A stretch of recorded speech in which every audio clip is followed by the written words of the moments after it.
What up, though? And welcome back to I'm Growing Man. It's your man, John D, in the building. And I'll be coming on here, coming up with these thoughts and ideas. But I really started to ponder on how did I get to this point in life? And I started to think about, as children, the environment we grow up in. The environment that I originally grew up in before my parents separated, it was very toxic and unhealthy for any kid. My father was an angry man. He was a very angry man, very abusive. My mother, I can't say was abusive, but she wasn't very loving. You know, the type of conversations you hear when people talk about their mothers. I wasn't able to do that because my mother didn't know how to do that. Her parents died when she was a kid. So she was raised by her older sister, and her older sister didn't even have kids until well after I was born. Like I might have been like 9 or 10, maybe 12 before she had a baby. So she didn't even get to see the motherly instinct that my aunt had prior to her having a kid, because she just didn't have a kid. But I wanted to talk about why I was able to get out of the environment I was in. As far back as I can remember, I didn't want to live in my household. Like, my father was a mean man, and he was very hands-on, very physical. And I can't say that I was the best kid. However, I can say that I wasn't out here trying to mess up on purpose either. But it seemed like my ADHD, ADD, lack of understanding got me in a lot of trouble. I mean, I have adults that say, John, you was so bad when you was little. And that's disturbing, right? But I wasn't trying to be bad. As a man today, I look back, this is what I chalk up to my behavior being the way that it was. My father was on drugs at the time, and he got my mother pregnant. And I think that some of that just got into my chromosomes or something, because I could not sit still. And that's all I could really come up with. But being that I couldn't sit still, I heard a lot of negative feedback from my father specifically. Didn't have any common sense. I'm hardheaded. I'm selfish. It was a combination of so many different things. But the point of this episode is to tell you how I got here. And then I look at the people in the environment I grew up in, or I thought the environment I grew up in, and I started to analyze the way they looked at life. And I think that they were just happier kids than I was, because I wasn't happy. I never wanted to be at home. I was finding ways to not be in the house. I know it's a lot different now, but I did not want to be in the house because I got in so much trouble. And so I just was outside. I was out here in these streets. And I wasn't doing nothing bad, but I was unsupervised, and I was with a bunch of other kids that were unsupervised.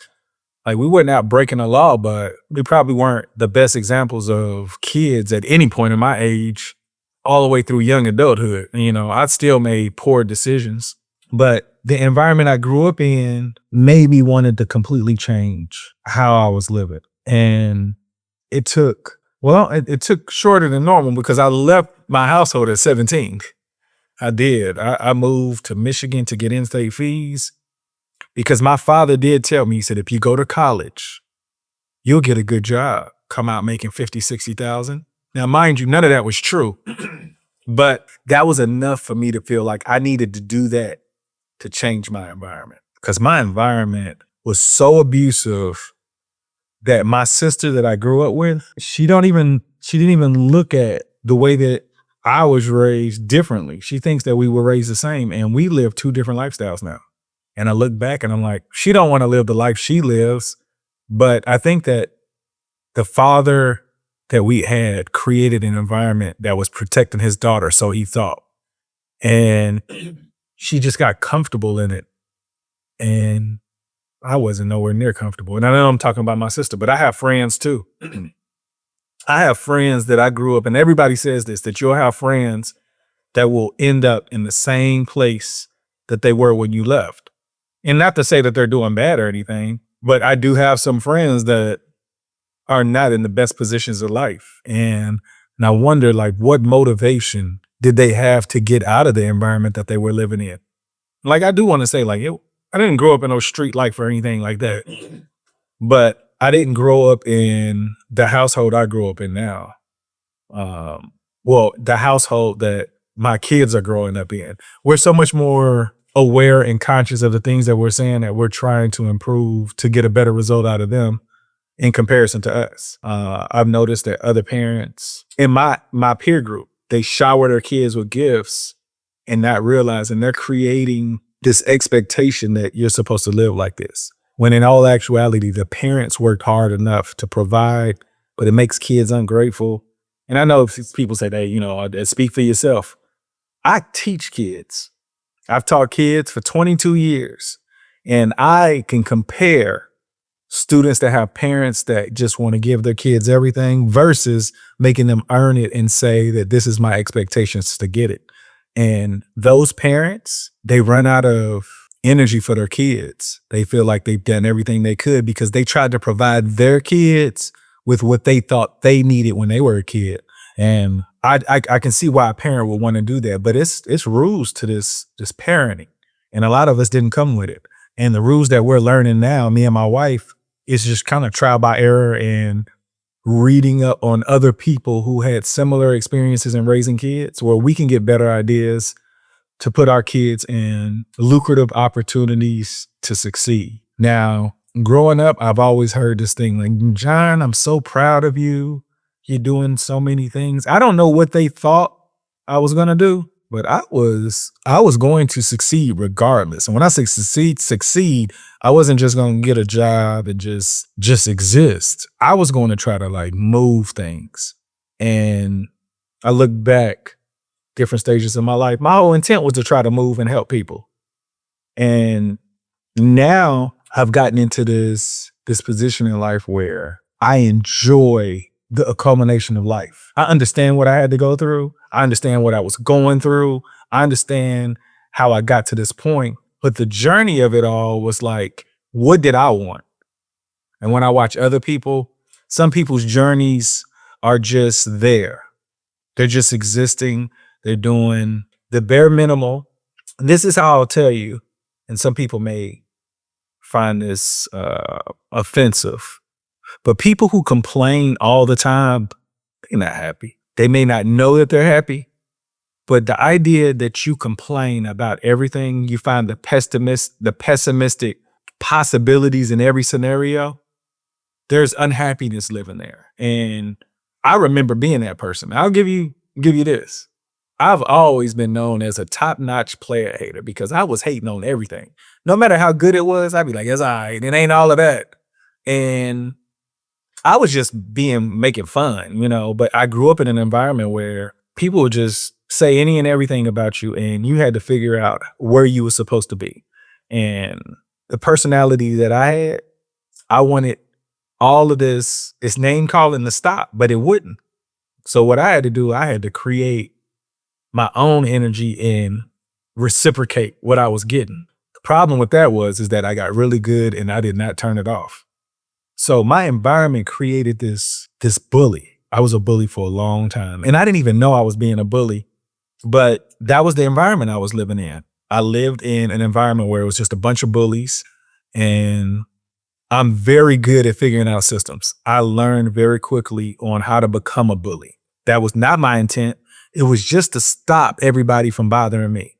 And I may have spoken about this before, but I'm Black and Korean, and being Black and Korean as a child and in a city where that's not regular, there's a lot of name calling from Black and white people and Asian people. And I didn't get it from Asian people, but I can only imagine, what they were thinking.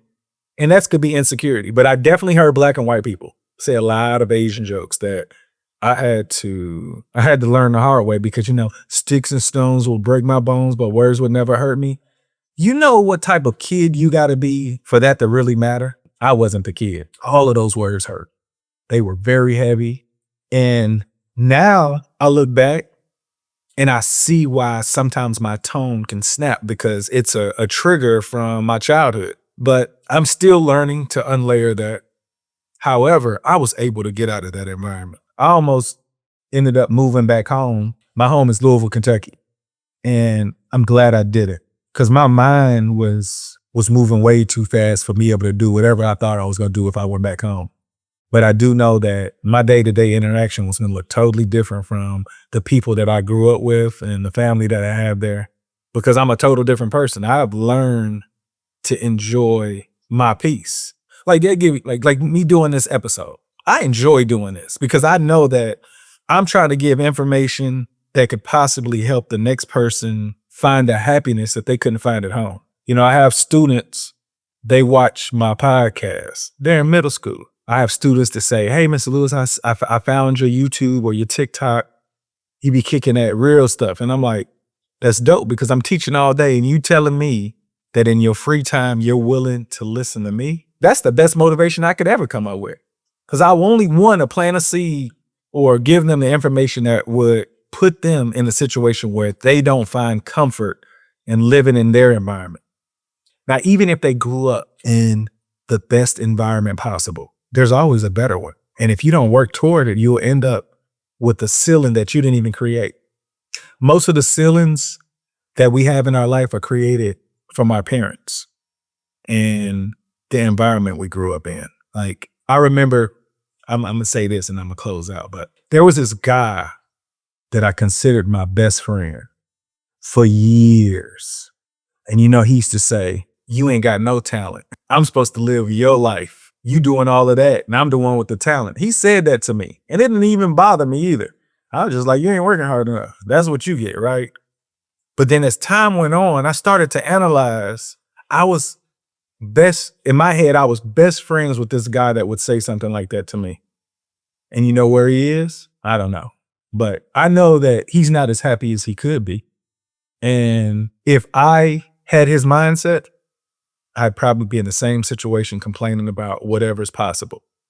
And I just hate the worst part of creating that relationship with him was that I'm the one that held on. I don't think he really wanted me to be his friend because at the time, as I was maturing, I was very immature in areas and I had bad information and he probably didn't like any of my practices.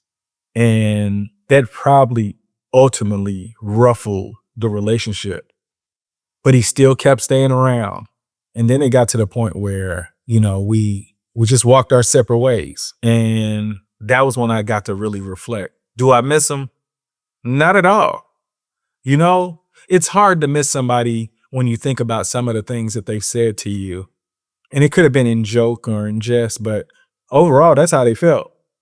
And to get to this point, I looked at all of my friendships. And I was thinking about, am I keeping the relationships alive? I thought about it for a long time and I thought like, maybe I am. So the environment I grew up in, I needed the friendships because my household was a bad place for kids. Well, for me, even though it was only 2 kids in the household. My sister was spoiled. We didn't have the same rules. And being that was the case, my house wasn't my safe place. I created relationships with friends outside of my household. And some of them I still have to this day. But I needed those relationships in the beginning. I needed them throughout life, to be honest.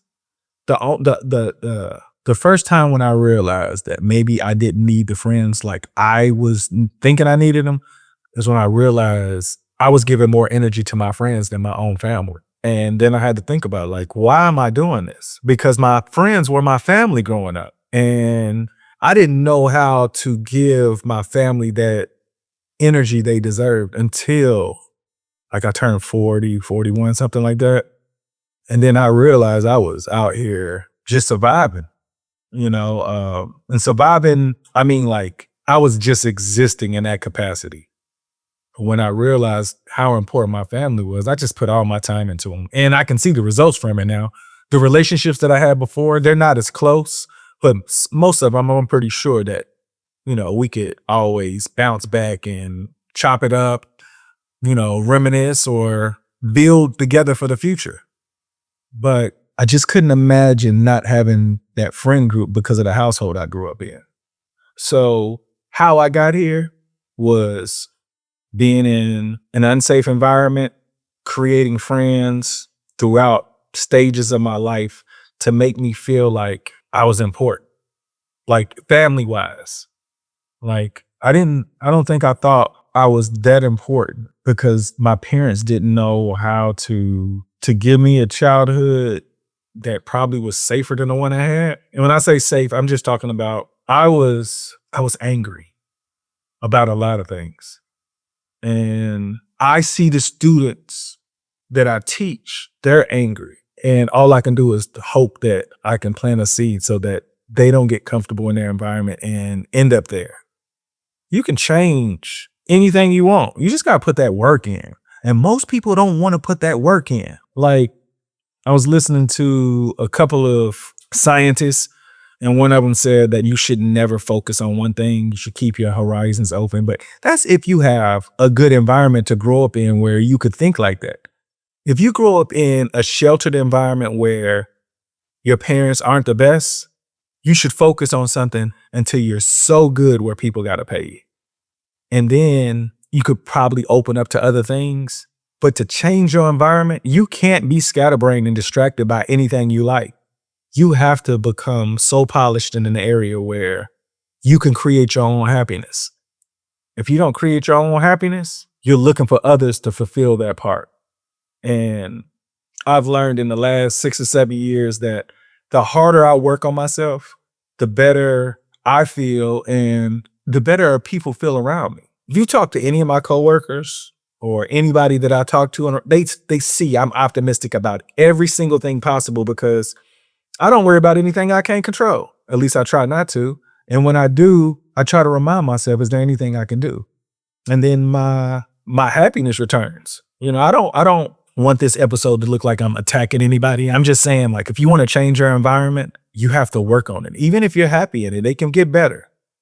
But if you don't work on your environment, work on your practices to change your environment, you'll become a product of it. And I don't know if anybody really wants to do that. There are less households doing well versus those that aren't. So the products that we are creating are unsafe environments for these kids. Like, I see kids get taken from their parents because they don't know how to parent.